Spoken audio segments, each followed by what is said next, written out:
Hey y'all. So I thought I would jump on here and just talk to you guys about double-sided adhesive.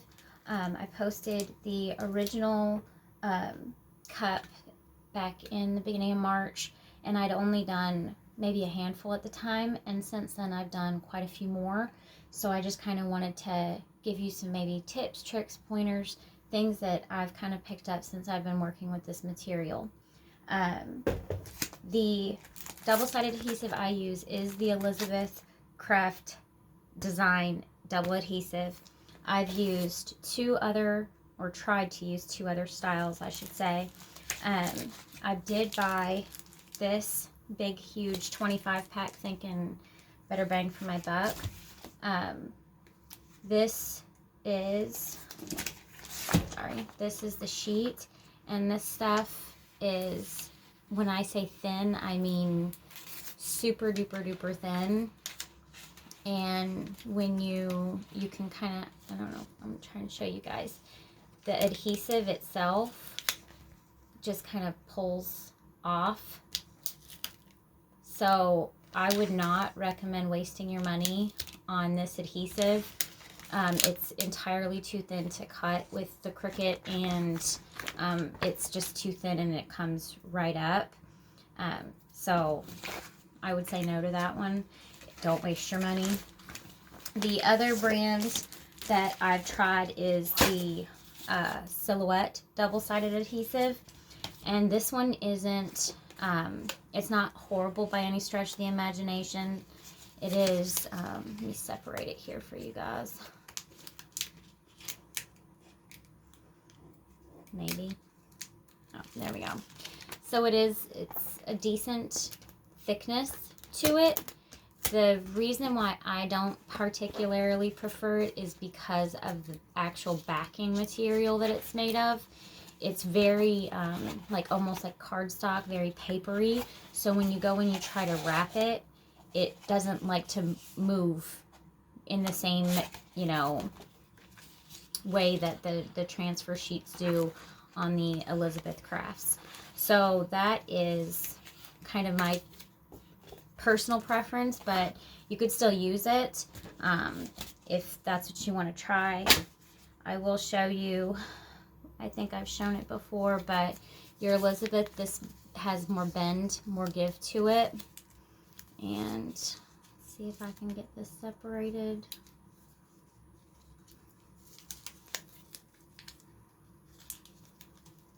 This stuff sticks, you guys, like sticks. So what I will say is the first couple tumblers that I ever did using this double-sided adhesive, I used a solid steel base, stainless steel base that was prepped. So it is thicker and it's very sticky. If you do it on just a stainless steel base and you need to pull it off because you didn't line it up correctly, it's easier to pull up. But if you try to pull it up off of a painted base, let's just say you're gonna use your heat gun, you're gonna have to warm it up, use your fingers are gonna be raw from trying to rub it off. So if you do happen to lay it and your lines aren't straight, try to see if there's any way to salvage it. So those are two kind of tips and tricks. So this one I did on just the stainless steel base. It's not painted white, and you can see my two lightest shades that I used. If this had been on a painted white base, you would have been able to see the kind of transfer of the purple to the white.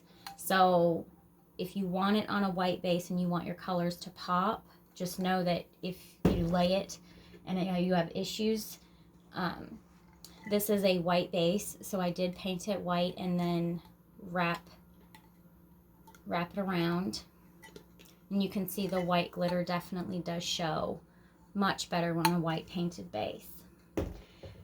Other things that are kind of great about this stuff is just the versatility of the material itself. So I did this cup using the double-sided adhesive as well, and it was just awesome. I was able to do my cut design. I used Paper Plus for this one.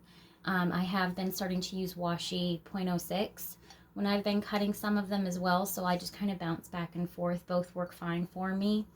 But this cup, it was so nice and so easy to get in there and do some of these smaller little areas of this snakeskin design.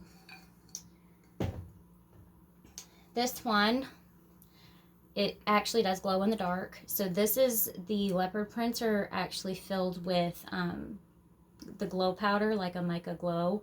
So I did it the same way. I put down my design, I wrapped the cup, I pulled up each leopard spot, I did different colors of the mica powder, glow powder, and it came out really cool. Here is a lace pattern design, and again, I wrapped it, and then when I wrapped it, I went through, and usually if I do this kind of design, I do the darker color, so I pull all the darker off, and then I go back and do the insets of each individual one. And this is like a very, very baby pink and black lace.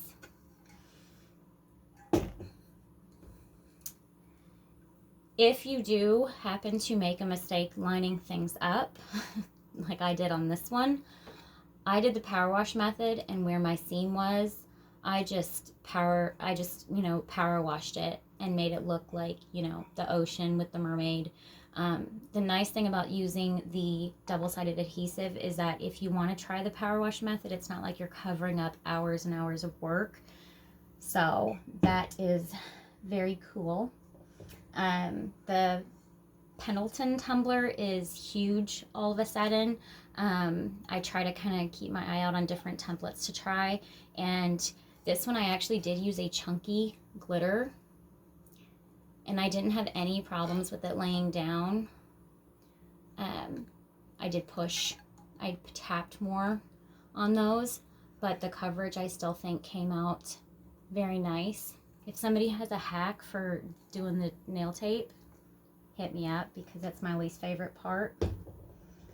Here's another smaller version. The Slim Duo, I think it's called. It's just the little guy. And that is kind of just this was the very first one I ever really did. I don't think I had nail tape on it when I originally did that. So the next thing I'm going to kind of share is how I wrap my cup. So I cut my whole design file. I trim the excess off the top. I let the bottom have the overhang. And then I actually take electrical tape and I get my lines so that they are as lined up as I can get them, and set them just like that. Let's see here. So this cup is not 100% wrapped yet. Oh, geez. And that just happened. Okay. I tried to have you guys up at an angle, but... Okay. So this cup is not wrapped yet, but my lines, I do have them lined up. What I do is I leave the extra band. I don't trim that excess off.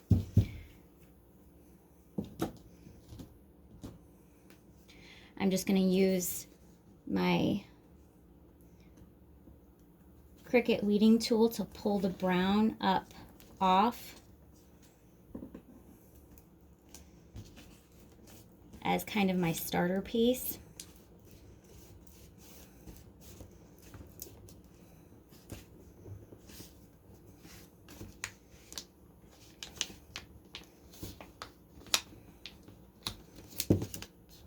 And then I just kind of fold it like that. And that right there is going to be the start of where I am going to do the wrapping of this. So I take the cup and I roll it back. Again, I've got my electrical tape on here right now. Kind of held it where I wanted it. I'm going to pull off the electrical tape, and when you use electrical tape, it doesn't take off anything from the top. I'm going to lift it up, I'm going to roll it forward, and I'm going to come down and just kind of smooth out where I began. And then I'm going to flip my tumbler, and I can get my electrical tape off of here because I'm done with it. My two fancy pieces, I've been using the same two pieces on virtually almost every one of these cups. So I'm going to roll it backwards, and I'm just going to start pulling the backer off, and I'm going to apply some pressure, and I'm going to roll it on a flat surface. Now,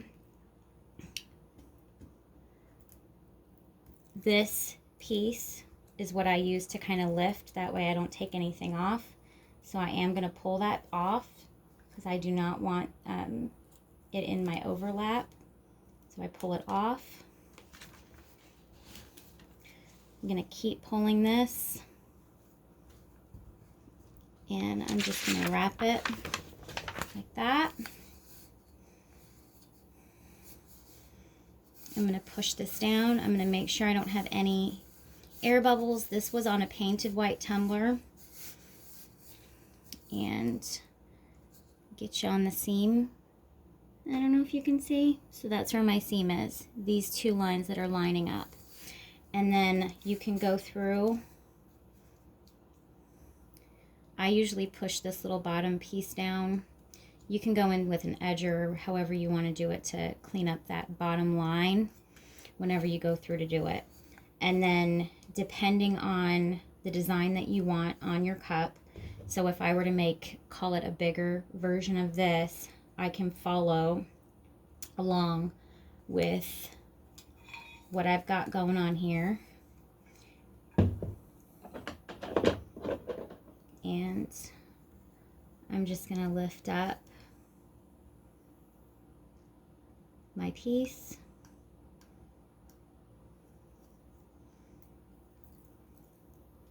I'm going to lift up my other piece.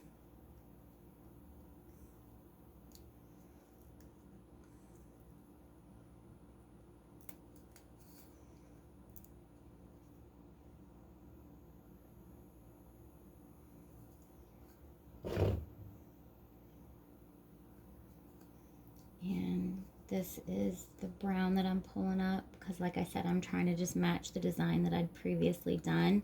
And I usually do my darker colors first. Where's my other tool?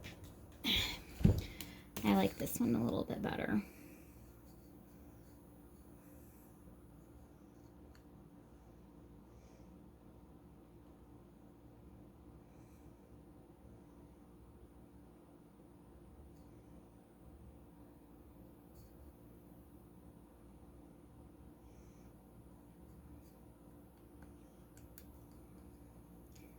The glare was for real for a second there. I couldn't even see where I was trying to work.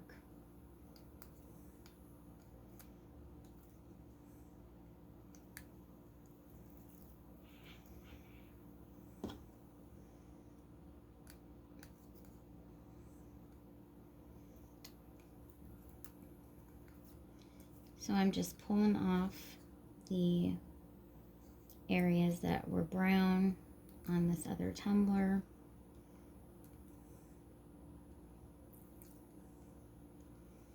And there's a few more, but I don't want this video to be super long.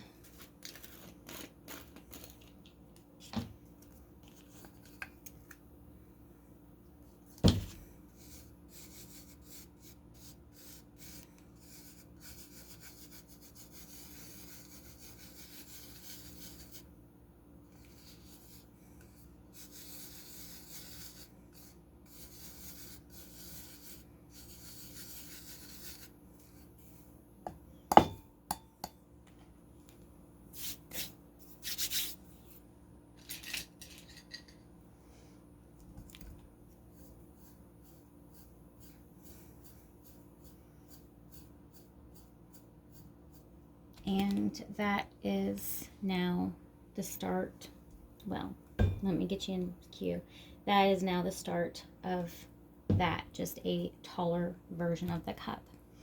So if you don't think the coverage is enough, I think that it covers fairly well. I haven't had to really go back in and do secondaries. If you want to go back and, you know, use your paintbrush and Mod Podge, you totally can, obviously, and make it even more vibrant as far as your glitter goes. It's 100% personal preference.